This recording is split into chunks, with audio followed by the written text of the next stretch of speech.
बिहार में चल रहे एसआईआर के बीच आज की तारीख में सुप्रीम कोर्ट में एक एफिडेविट पहुंची और इस एफिडेविट ने बुरी तरीके से चुनाव आयोग को फंसा दिया है।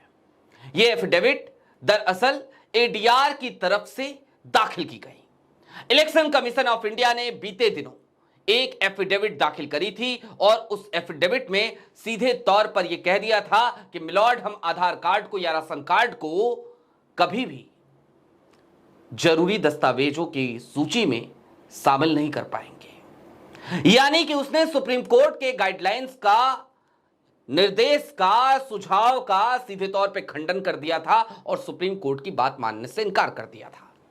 लेकिन आज जो एफिडेविट पहुंची उसमें सुप्रीम कोर्ट के पुराने दो फैसलों का जिक्र किया गया। एक फैसला 1985 का तो दूसरा फैसला 1995 का। और 48 घंटे बाद जब सुप्रीम कोर्ट की बेंच एक बार फिर बैठेगी इस मामले में, 28 जुलाई को सुनवाई होनी है, तारीख है, तो ज्ञानेश कुमार जवाब नहीं दे पाएंगे।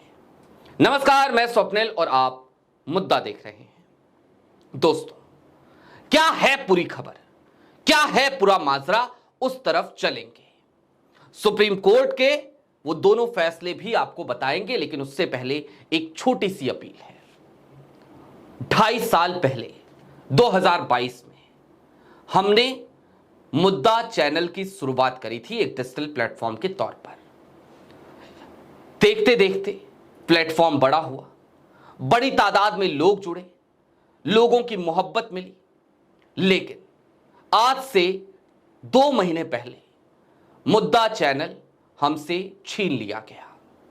यह वो दौर था जब कई लोगों के यूट्यूब चैनल पर लगातार खतरा मंडरा रहा था और कईयों के चैनल चले गए, कईयों पे स्ट्राइक आई।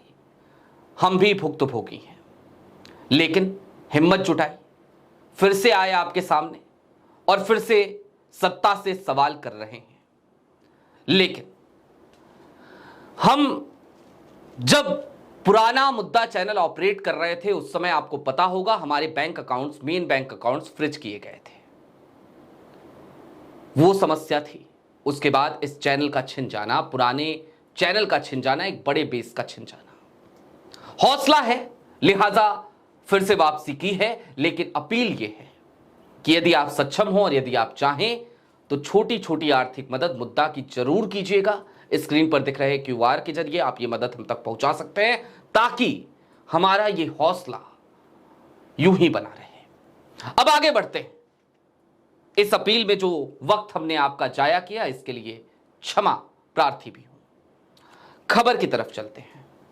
एडीआर ने आज एक एफिडेविट दायर करी। एडीआर के इस एफिडेविट को यदि गौर से देखा जाए तो इसमें 2 बहुत ही बेसिक सवाल पूछे गए और साथ ही साथ जो 2 फैसलों का जिक्र किया गया वो सबसे अहम कड़ी है इस एफिडेविट की। सबसे पहले तो जरा ये सोचिए, जो एडीआर ने आज कहा भी अपनी एफिडेविट में और जिसकी वजह से सुप्रीम कोर्ट में चुनाव आयोग बुरी तरीके से घिरेगा, और ना सिर्फ घिरेगा बल्कि एसआईआर के मामले में उसकी लंका लगनी तय है। 48 घंटे बाद उसकी लंका लगेगी, ये तय है, ये मान के चलिए, ये लिख के रख लीजिए। और क्यों लगेगी?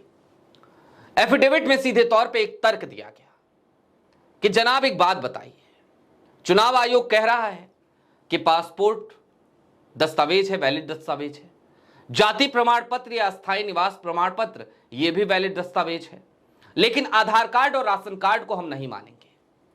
एडीआर ने कहा कि जब चुनाव आयोग यह कह रहा है कि पासपोर्ट मान्य है, जाति प्रमाण पत्र मान्य है, अस्थायी निवास प्रमाण पत्र मान्य है, तो इन तमाम चीजों को बनवाने के लिए आधार कार्ड मान्य है।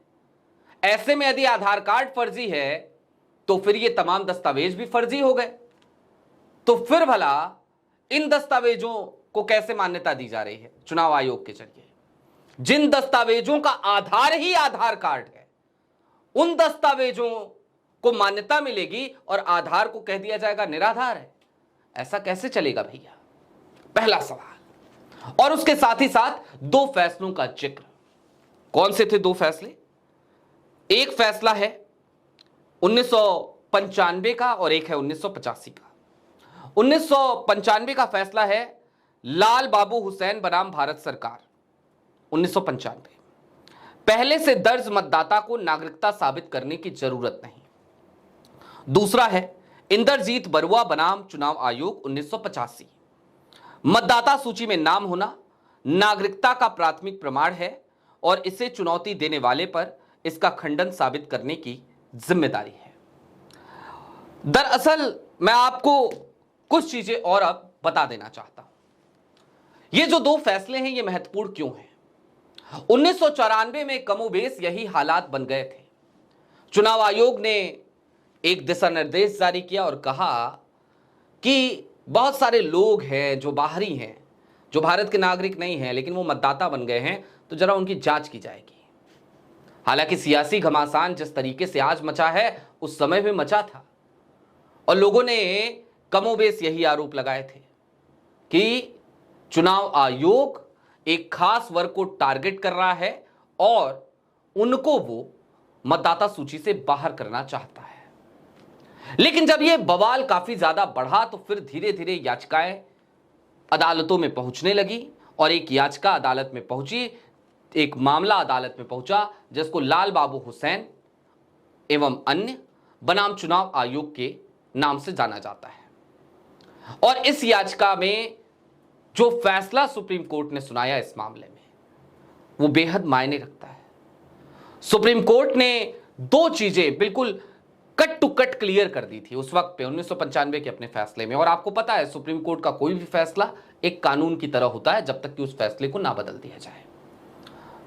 तो सुप्रीम कोर्ट ने कहा कि दरअसल यदि मतदाता सूची में नाम है तो इसका मतलब यह है कि पहले से दर्ज मतदाता को नागरिकता साबित करने की जरूरत नहीं होनी चाहिए। कट टू कट पहले से नाम दर्ज है मतदाता का तो उसे अपनी नागरिकता साबित करने की कोई जरूरत नहीं है, बिल्कुल क्लियर कट टू कट। दूसरा, चुनाव आयोग का काम ही नहीं है कि वो नागरिकता की जांच करे।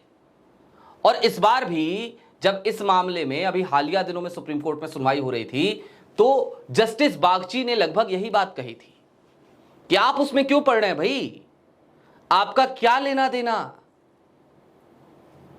वो काम नागरिकता का वो तो मिनिस्ट्री ऑफ होम अफेयर्स का है, अमित शाह साहब के मंत्रालय का है, आप इसमें पढ़ ही क्यों रहे हैं।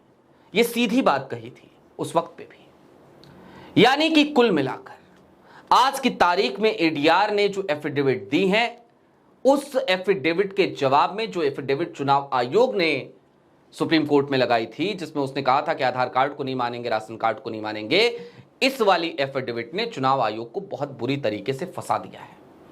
और 48 घंटे बाद यानी 28 जुलाई 2025 की तारीख को सोमवार को जब सुनवाई होगी तो लिख कर ले लीजिए, चुनाव आयोग जवाब देने की हालत में नहीं होगा। और यदि इस एफिडेविट में दिए गए दलीलों को सुप्रीम कोर्ट गंभीरता से लेता है, जो कि लेगा ही, ऐसा लग रहा है कि लेगा, तो यकीन मानिए चुनाव आयोग की किरकिरी होनी तय है। बहरहाल जो कुछ भी होगा अपडेट करते रहेंगे। वैसे भी इस देश में उम्मीदें हर वक्त न्यायालयों से ही तो बच जाती हैं। अभी के लिए दीजिए इजाजत। चलते चलते फिर वही अपील, नया चैनल है, पुराना चैनल तो छीन लिया गया, लिहाजा इस चैनल पे आ गए हैं तो सब्सक्राइब जरूर कीजिए और सक्षम हो तो छोटी छोटी मदद मुद्दा की इस वक्त पे जरूर कीजिएगा। शुक्रिया।